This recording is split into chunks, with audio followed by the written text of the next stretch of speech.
एक छोटे से गांव में धनिया नाम का एक आदमी अपनी बूढ़ी माँ के साथ रहता था। धनिया बहुत ही चतुर ठग था। उसने बहुत बार ठगी की थी, लेकिन वो कभी पकड़ा नहीं गया था। उसकी माँ ने उसे कभी ठगी करने से नहीं रोका, बल्कि उसकी माँ तो उसे हमेशा लोगों को लूटने के लिए बढ़ावा देती थी। जब भी धनिया लोगों को लूट कर लाता तो सारा माल लाकर अपनी माँ को दे देता था। इसके लिए उसकी माँ उसे बहुत शाबाशी देती थी। एक दिन की बात है, धनिया की माँ उससे कहती है, बेटा, अगले महीने मेरी बहन के बेटे की शादी है। सब महिला अच्छे अच्छे कपड़े और जेवर पहन कर आएंगी, लेकिन मेरे पास पहनने के लिए ना तो कपड़े हैं और ना ही जेवर। बेटा, तू मेरे लिए नए कपड़े और एक सोने का हार ले आ। मैं 2 दिन बाद अपनी बहन के घर जाऊंगी। तू परेशान ना हो माँ, मैं तेरे लिए ऐसे कपड़े लाऊंगा जिन्हें पहनकर तू सबसे अलग दिखेगी। फिर धनिया एक मालदार आदमी का हुलिया बदलकर एक लालची बनिए की दुकान पर कपड़ा लेने चला जाता है। बनिए ने जब बहुत ही अमीर आदमी को अपनी दुकान पर देखा तो वो मन ही मन बहुत खुश होने लगा और सोचने लगा, आज तो मोटा मुर्गा फंसा है, इसकी तो खूब आओ भगत करनी चाहिए। ये काफी सारे कपड़े खरीद कर ले जाएगा। हुजूर बताइए, आपकी क्या सेवा कर सकता हूँ मैं? मुझे अपनी माँ के लिए कपड़े खरीदने हैं। तुम्हारी दुकान में जो भी कपड़े सबसे अच्छे और महंगे हो वो मुझे दे दो। धनिया की ये बात सुनकर बनिया सोचने लगा, आज तो ये आदमी मेरे कपड़ों के मुंह मांगे दाम देगा। आज तो मजा ही आ जाएगा। फिर बनिया अपनी दुकान का सबसे महंगा कपड़ा धनिया को दिखाकर कहता है, हुजूर, इससे अच्छा कपड़ा आपको पूरे नगर में नहीं मिलेगा। ये कपड़ा मैंने सिर्फ खास लोगों के लिए रखा हुआ है। माता जी ने अपने जीवन में कभी ऐसे कपड़े नहीं पहने होंगे। इस कपड़े की सबसे बड़ी खासियत ये है, ये गर्मी में गर्मी नहीं लगने देता और सर्दी में सर्दी नहीं लगने देता। अगर ऐसी बात है तो फिर तुम इसी कपड़े में से 20 मीटर कपड़ा काट दो। बनिया जल्दी से 20 मीटर कपड़ा एक झोले में रखकर धनिया के हाथ में थमा देता है। कपड़ा लेने के बाद धनिया कहता है, कितनी कीमत हो गई इस कपड़े की? अब हुजूर, आप जैसे महान आदमी को क्यों कीमत बताऊं? आप बस 20 अशर्फियाँ दे दो। धनिया ने झूठ मूठ अपनी जेब में हाथ डाला और बहाना करते हुए कहने लगा, ओह, लगता है कि मैं अपनी अशर्फियों की थैली अपने घर पर ही भूल गया हूँ। तुम ऐसा करो, अपने बेटे को मेरे साथ भेज दो, मैं उसे घर से 20 अशर्फियाँ दे दूंगा। ठीक है हुजूर, कोई बात नहीं, आप मेरे बेटे को ले जाइए। लेकिन हुजूर, अशर्फियाँ किसी कपड़े में लपेट कर देना। क्या है कि वो आजकल चोर लुटेरे बहुत हो गए ना, कहीं कोई बच्चे से छीन ना ले। तुम परेशान मत हो, मैं इसे अशर्फियाँ किसी कपड़े में ही लपेट कर दे दूंगा। फिर बनिया अपने 8 साल के बेटे को धनिया के साथ अशर्फिया लेने के लिए भेज देता है। धनिया उस छोटे लड़के को लेकर शहर के दूसरे छोर पर स्थित एक सुनार की दुकान में गया। धनिया सुनार से कहने लगा, जी, मुझे एक हार खरीदना है जो बहुत ही कीमती हो। अभी रुकिए, मैं अभी आपको हार दिखाता हूँ। सुनार एक बहुत ही कीमती हार निकाल कर लाता है और धनिया को दे देता है। ये हार सिर्फ रानी महारानी पहनती है, मेरे पास इससे कीमती कुछ भी चीज नहीं है। जो भी इस हार को पहनेगा उसे लोग देखते ही रह जाएंगे। वाकई में ये हार तो बहुत ही खूबसूरत है। ऐसा हार मैंने अपने जीवन में कभी भी नहीं देखा। दरअसल मैं जल्दबाजी में अपने घर से आ गया हूँ और हार लाने के लिए रकम लानी भूल गया हूँ। मैं आपका यह हार ले जाता हूँ, माँ को दिखाकर और अशर्फियाँ लेकर अभी कुछ ही देर में वापस आ जाऊंगा। तब तक आप मेरे बेटे को अपने पास ही रखो। आप अपने बेटे की बिल्कुल भी चिंता मत करो, मैं इसका पूरी तरह से ख्याल रखूंगा। आप बेफिक्र होकर चले जाएं। धनिया सोने का हार और कपड़े लेकर अपने घर पहुंच जाता है और फिर सोने का हार और कपड़े अपनी माँ को दे देता है। उसकी माँ सोने का हार और कपड़े देखकर खुशी से झूम उठती है। शाबाश बेटा शाबाश, आज तो तू बहुत ही बड़ा हाथ मार कर लाया है। इतना खूबसूरत हार मैंने कभी नहीं देखा। इस हार को देखकर मेरा दिल खुश हो गया। जब मैं इस हार को पहनूंगी तो सबसे अलग दिखूंगी। माँ, अब तुम एक काम करो, नगर में जाकर पता करो कि इस चोरी के बारे में लोग क्या कह रहे हैं। ठीक है बेटा, मैं अभी जाती हूँ। जब तक मैं ना आ जाऊँ तू घर से बाहर मत निकलना। फिर धनिया की माँ नगर का जायजा लेने के लिए निकल पड़ती है। उधर सुनार सोच रहा था कि वो व्यक्ति अभी तक आया क्यों नहीं। ये सोच कर सुनार के दिमाग में अजीबोगरीब ख्यालात आ रहे थे। यूं ही कुछ देर और बीत जाती है। अब सुनार बहुत परेशान होने लगता है। फिर वो पास में बैठे बच्चे से कहता है, बेटा, तुम्हारा घर कहाँ है? तुम मुझे अपने पिताजी के पास ले चलो। बनिया का बेटा उसे अपने पिता की कपड़े की दुकान पर ले जाता है। बनिए को देखकर सुनार कहने लगा, ये तुम मुझे कहाँ ले आए? ये आदमी तुम्हारा पिता नहीं है। ये बात सुनकर बनिए को गुस्सा आ गया। वो सुनार से बोला, तुम्हारी हिम्मत कैसे हुई ये कहने की कि मैं इसका पिता नहीं हूँ? बेटा, मैंने तो तुम्हें उस सेठ के साथ अशर्फियाँ लेने भेजा था। क्या तुम अशर्फियाँ ले आए? तुम किस आदमी की बात कर रहे हो? मेरा बेटा एक बहुत ही अमीर सेठ के साथ उसके घर कपड़ों की रकम लेने गया था। ये सुनकर सुनार के होश उड़ गए। फिर उन दोनों को ये समझने में देर न लगी कि वो धोखे का शिकार हो चुके हैं। उस आदमी ने हम दोनों की आंखों में धूल झोंक दी है। वो आदमी तो बहुत ही अक्लमंद निकला। मैं जीवन भर दूसरे लोग को चूना लगाता रहा, वो तो मुझे ही चूना लगा गया। अगर वो एक बार मेरे सामने आ गया तो मैं उसका मुंह खसोट लूंगा। ऊपर वाला उसे गारत करे। भाई, अब ऐसे दुख मनाने से कुछ नहीं होगा। हमें राजा के पास जाकर उस ठग की शिकायत करनी चाहिए।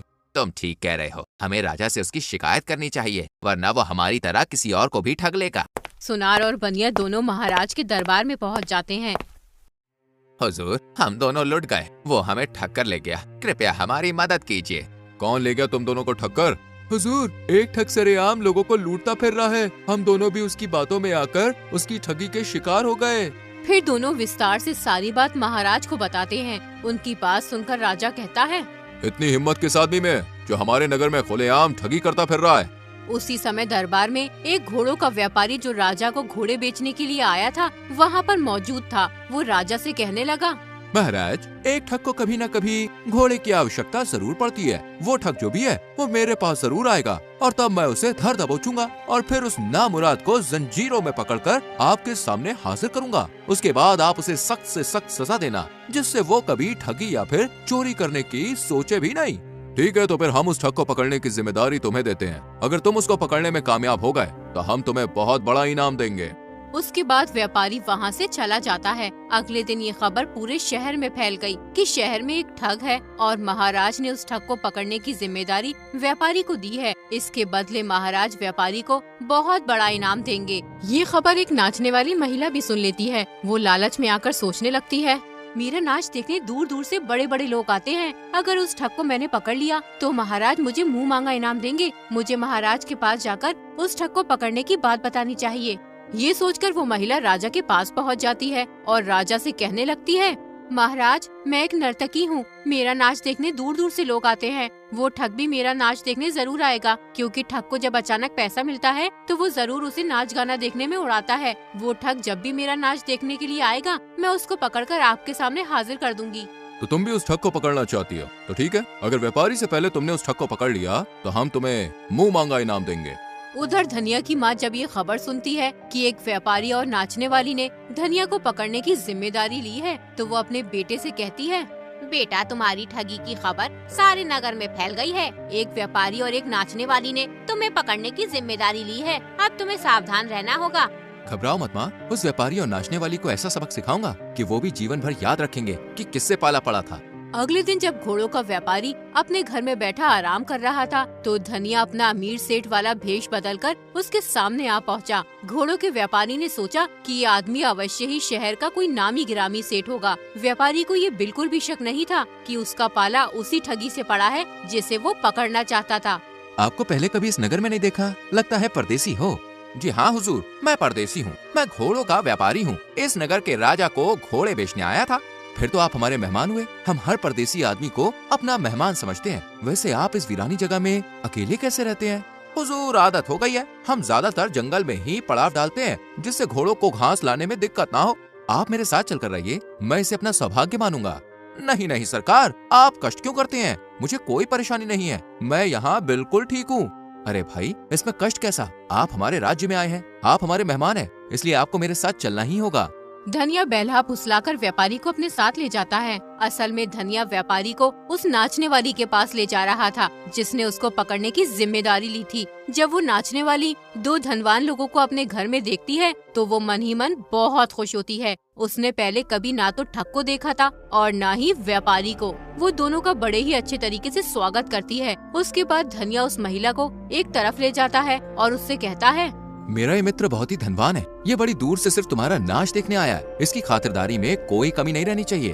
आप परेशान न होइए हुजूर, आप पहले हाथ मुंह धोकर कुछ देर आराम कर लीजिए। मैं उनको आराम करने के लिए इस घर का सबसे अच्छा कमरा दूंगी।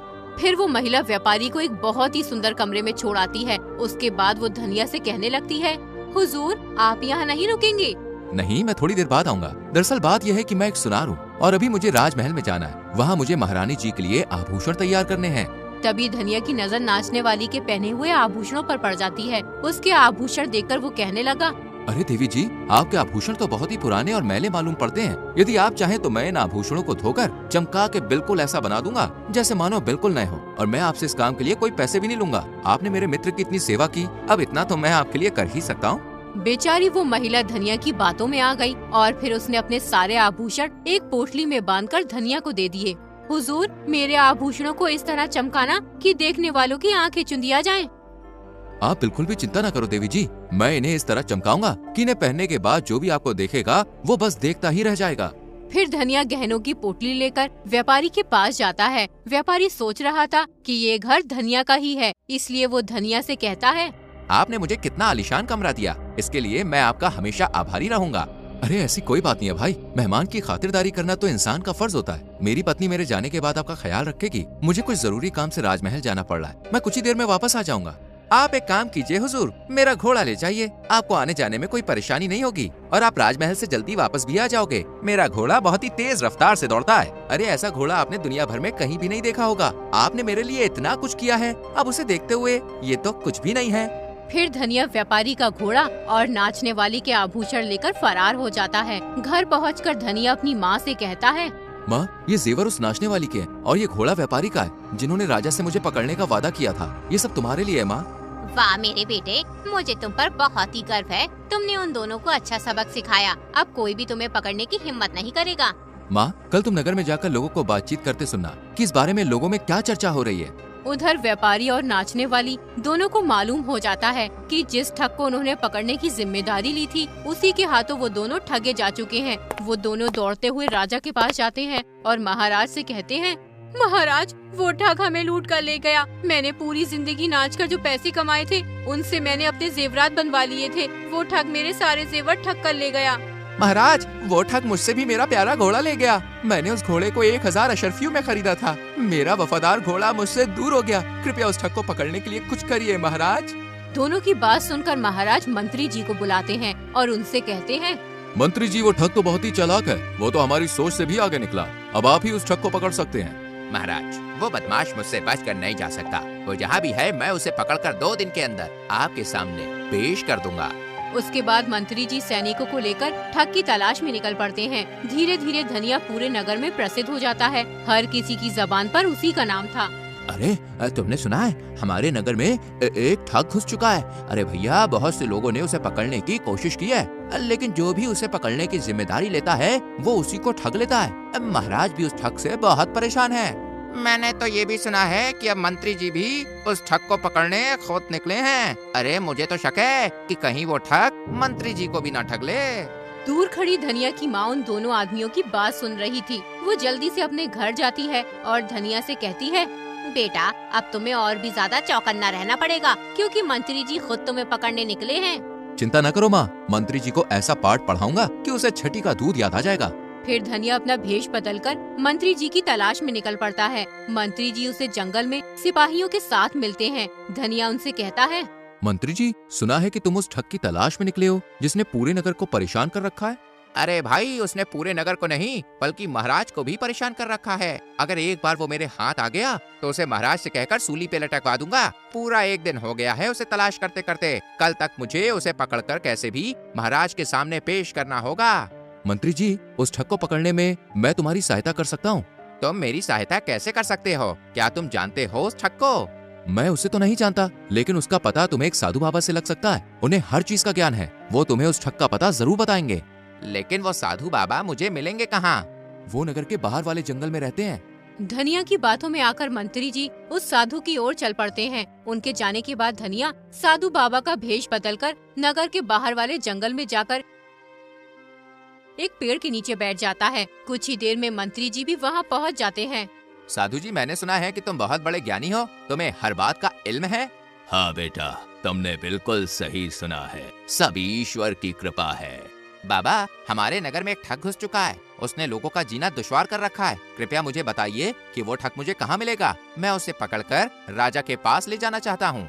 बेटा, मैं तुम्हें उस ठग के बारे में जरूर बताऊंगा, लेकिन पहले तुम्हें मुझे कुछ देना होगा, तभी मैं तुम्हें उस ठग के बारे में बता सकता हूँ। बाबा, इस वक्त तो मेरे पास कुछ नहीं है, लेकिन आप चिंता ना कीजिए। जैसे ही वो ठग पकड़ा जाएगा तो मैं तुम्हें बहुत सारा धन दूंगा। बेटा, मुझे धन का लालच नहीं है। तेरे पास जो भी है तू मुझे वही दे दे। तभी मंत्री की नजर अपनी सोने की अंगूठी पर जाती है। वो उस अंगूठी को उतारकर साधु को दे देता है। बाबा, इस वक्त तो मेरे पास आपको देने के लिए सिर्फ ये अंगूठी ही है। कोई बात नहीं बेटा, मैं इस अंगूठी से ही काम चला लूंगा। अब तुम मेरी बात जरा ध्यान से सुनो। वो ठग तुम्हें कहीं और नहीं बल्कि राजमहल में ही मिलेगा। वो राजमहल में ही छुपा बैठा है। उसकी ये जुर्रत जो हमारी नाक के नीचे बैठकर हमें ही पागल बना रहा है। चलो सैनिकों, जल्दी हम राजमहल चलेंगे। फिर मंत्री जी राजमहल की ओर रवाना हो जाते हैं। उनके जाने के बाद धनिया तुरंत मंत्री जी के घर पहुंच जाता है और उनकी पत्नी से कहने लगता है, देवी जी, एक बहुत ही बुरी खबर लाया हूँ। महाराज ने आपके पति को गिरफ्तार कर लिया है। ऐसा कैसे हो सकता है? उन्होंने ऐसा कौन सा अपराध किया है जो महाराज ने उन्हें गिरफ्तार कर लिया है? ये तो मैं नहीं जानता, लेकिन राजा के सिपाही उनकी संपत्ति पर कब्जा करने के लिए यहाँ पे आने वाले हैं। उन्होंने मुझसे कहा है कि सभी मूल्यवान वस्तुएं उनके आने से पहले ही सुरक्षित स्थान पर पहुँचा दी जाए। मुझे तुम पर विश्वास नहीं होता। मुझे लगता है तुम झूठ बोल रहे हो। फिर धनिया वो अंगूठी मंत्री की पत्नी को दिखाता है जो उसे मंत्री ने दी थी। ये अंगूठी देखिए, ये मंत्री जी की ही है। उन्होंने कहा था कि अंगूठी दिखने से मेरी पत्नी को तुम पर विश्वास आ जाएगा। हाँ, ये अंगूठी तो उन्हीं की है। तुम जल्दी अंदर आ जाओ। लेकिन तुम इतना सारा सामान लेकर कैसे जाओगे? अरे देवी जी, तुम सारा कीमती सामान किसी झोले में भर दो। मैं उस झोले को किसी सुरक्षित जगह पर ले जाऊंगा जहाँ मंत्री के सिपाही नहीं पहुँच सकते। मंत्री जी की पत्नी सारा कीमती सामान एक बड़े से झोले में भरकर धनिया को दे देती है। सारा सामान लेकर धनिया वहाँ से फरार हो जाता है। घर पहुंचकर धनिया बोरा अपनी माँ के चरणों में रख देता है। मंत्री जी की ओर से ये उपहार है माँ। मैंने उसकी ऐसी अकल ठिकाने लगाई कि अब कभी भी मुझे पकड़ने की नहीं सोचेगा। बेटा, मुझे तेरे ऊपर बहुत गर्व है, किंतु अब तू और ज्यादा जोखिम मत उठा। कुछ दिन तू घर पर रहकर आराम कर। उधर जब मंत्री जी अपने घर पहुँचे तो उनकी पत्नी उनसे कहने लगी, आपको देखकर मुझे चैन की सांस आई स्वामी। क्या आपको महाराज ने छोड़ दिया? आखिर महाराज ने आपको गिरफ्तार क्यों किया था? तुम क्या बकवास कर रही हो? कहीं तुम्हारा दिमाग तो नहीं चला गया? मुझे महाराज भला क्यों गिरफ्तार करेंगे? वो आपका मित्र आया था और वो हमारी सारी संपत्ति लेकर चला गया। तुमने ही तो उसको अपनी अंगूठी देकर भेजा था। मंत्री जी की पत्नी सारी बात मंत्री को बताती है। अपनी पत्नी की बात सुनकर मंत्री का चेहरा लाल पड़ जाता है। उसके मुंह से एक शब्द भी नहीं निकलता। उसे ऐसा लगता है जैसे उसके शरीर से जान निकल गई हो। कौन था वो आदमी? आप चुप क्यों हो? कुछ बताते क्यों नहीं? अरे तूने मुझे बर्बाद कर दिया। वो वही ठग था जिसे पकड़ने के लिए महाराज ने मुझसे कहा था। अब मैं महाराज को क्या जवाब दूंगा? जब राजा को पता लगा कि ठग मंत्री को मूर्ख बनाकर उसी को लूट कर ले गया, तो राजा मंत्री पर बहुत गुस्सा हुए और मंत्री से कहने लगे, तुम्हें उस अदने से ठग को पकड़ने के लिए भेजा था और तुम खुद उस ठग के शिकार बन बैठे। अरे तुम किसी काम के नहीं हो। तुम्हारे जैसा मूर्ख मैंने कभी नहीं देखा। आज ही तुम्हें मंत्री के पद से हटाया जाता है। जब तक मैं स्वयं इस मामले को हाथ में ना लूं, वो ठग हाथ नहीं आएगा। अब मैं खुद उस ठग को पकड़ूंगा। जल्दी ये खबर पूरे नगर में फैल गई कि राजा खुद ठग को पकड़ने के लिए निकलेंगे। धनिया की माँ अपने बेटे को खबरदार करते हुए कहती है, बेटा, होशियारी से काम लेना। इस बार राजा खुद तुम्हें पकड़ने निकले हैं। राजा औरों की तरह बेवकूफ नहीं है। माँ, ये भी जल्दी पता लग जाएगा कि राजा बेवकूफ है या अकलमंद। कुछ दिनों के बाद धनिया ने एक मालिश करने वाले का रूप धारण किया और राज दरबार के दरवाजे पर पहुंच गया और पहरेदार से कहने लगा, मैं मालिश करने वाला हूँ। अपने महाराज की सेवा करना चाहता हूँ। मुझे उनकी सेवा करके बहुत खुशी होगी। अच्छा, तुम मालिश करने वाले हो भाई? अरे थोड़ी सी मालिश मेरी भी कर दो। यहाँ खड़े खड़े मेरे पैरों की जान निकल जाती है। हाँ हाँ, क्यों नहीं, मैं तुम्हारी भी मालिश कर दूंगा, लेकिन एक बार मालिश करने के पूरे 10 सोने के सिक्के लगेंगे। अरे भाई, ये तो बहुत ज्यादा है। इतना धन तो मुझे पूरे साल में भी नहीं मिलता है। तुम्हारी मालिश मेरे बजट से बाहर है। तुम महाराज की ही मालिश करो। मैं अभी महाराज से तुम्हारे बारे में पूछ कर आता हूँ। फिर पहरेदार राजा के पास जाता है और राजा से कहता है, महाराज, एक मालिश करने वाला आया है, आपकी सेवा करना चाहता है। आप कहें तो मैं उसे अंदर भेज दूं? हाँ, उसे अंदर भेज दो।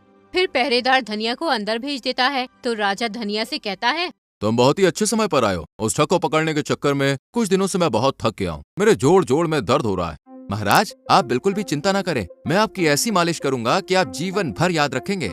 फिर महाराज अपना मुकुट उतारकर बिस्तर पर लेट जाते हैं। धनिया ने अपने हाथों से महाराज की ऐसी मालिश की कि कुछ ही पलों में उन्हें नींद आ जाती है। धनिया ने जब देखा कि राजा गहरी नींद में सो गए हैं, तो उसने राजा का मुकुट उठाया और चुपचाप महल से चलता बना। जब राजा की आंख खुली तो वहाँ पर ना तो मालिश वाला था और ना ही राजा का मुकुट। राजा समझ गए कि ठग ने उनको भी मूर्ख बना दिया है। उन्हें अपनी बेवकूफी पर बहुत गुस्सा आया कि वो उस ठग को मालिश करने वाले के रूप में पहचान न सके। राजा ने शर्म की वजह से ये बात कानो कान किसी को मालूम नहीं होने दी, क्योंकि वो नहीं चाहते थे कि लोग उन्हें मूर्ख समझे। उधर जब धनिया अपने घर पहुंचा तो उसने राजा का मुकुट अपनी माँ को दे दिया। उसकी माँ उससे बोली, बेटा, तू तो सचमुच सबसे बड़ा ठग है। तूने तो महाराज को भी ठग लिया। उसके बाद धनिया कुछ दिन तक अपने घर पर ही रहकर आराम करता है। एक दिन धनिया घूमने के लिए घर से बाहर निकला तो उसने देखा कि एक जगह बहुत से लोग खड़े हैं और वो एक ऋषि की बात बड़ी गौर से सुन रहे हैं। धनिया भी उन लोगों के पास जाकर खड़ा हो गया और ऋषिवर का उपदेश सुनने लगा। ऋषिवर के प्रवचनों में कुछ ऐसा सम्मोहन था कि धनिया स्वयं को भूलकर मंत्र मुक्त होकर बड़ी ध्यान से उनके वचन सुन रहा था।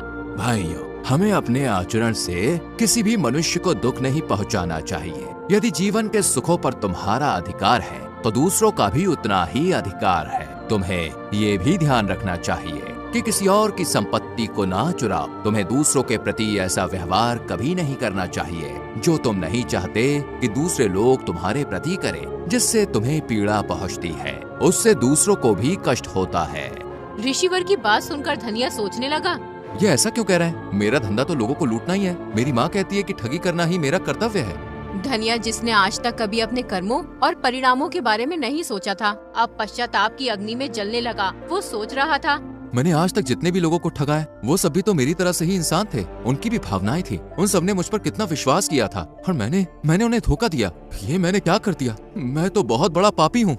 धनिया अपनी अंतरात्मा की आवाज से जूझ रहा था कि तभी ऋषि का प्रवचन समाप्त हो गया। सभी लोग अपने अपने घर चले गए। फिर धनिया ऋषि के पास गया और बड़े ही शर्म से ऋषिवर को अपनी सारी कहानी सुना दी कि किस तरीके से पागल बनाकर वो लोगों को ठगता है।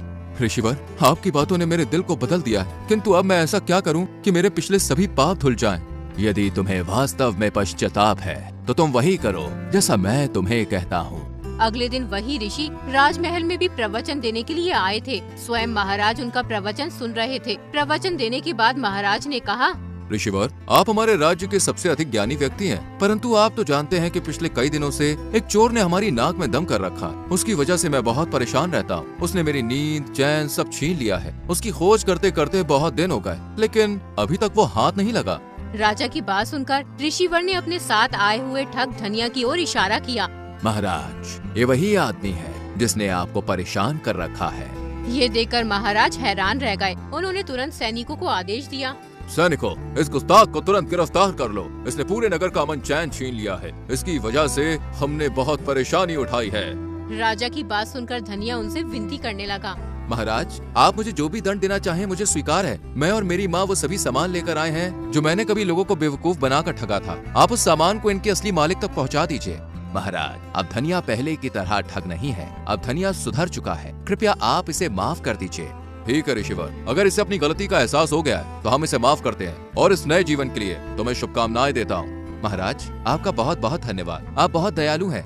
उसके बाद धनिया अपना जीवन बहुत ईमानदारी से बिताने लगता है।